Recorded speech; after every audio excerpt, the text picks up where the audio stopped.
Hi, this is Matt Leshner again. I am going to do a video today about my specialty, the thing that I am the most involved with, which is borderline personality disorder, and I will really try to keep it under 3 minutes. So basically, let's get straight into it. What is borderline personality disorder? Borderline personality disorder is called that because in the early to mid 20th century, pretty much all mental illness was broken down into neuroses or psychoses. In other words, neurotic disorders, disorders based in anxiety and depression, or psychotic disorders, so things like schizophrenia, schizoaffective disorder, which hadn't been made up yet at that time, and borderline personality was called that because it was on the border between psychosis symptoms, in other words, things like paranoia, things like hallucinations, things like delusions, and neuroses, things like depression, anxiety, fear of abandonment.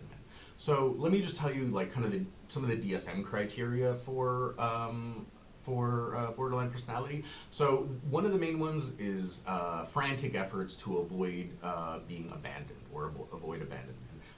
This is really explained in the classic book, I Hate You, Don't Leave Me. If you haven't heard of it, go get it, check it out. It's really cool.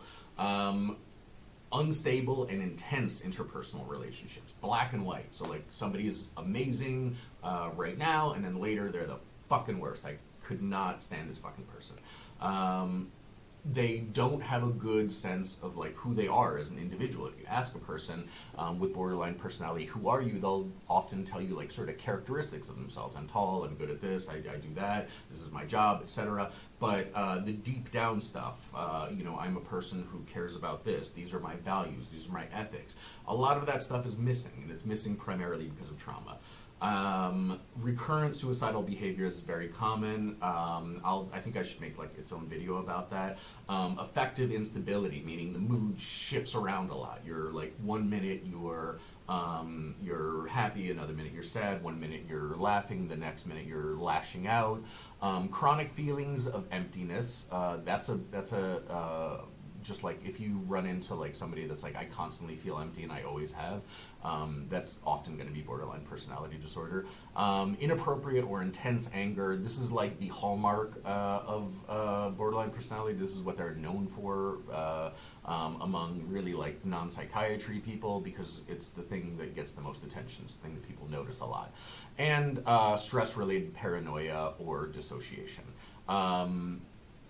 I've come to the end of this one. I think this is going to have a part 2. Okay, I'll see you in part 2.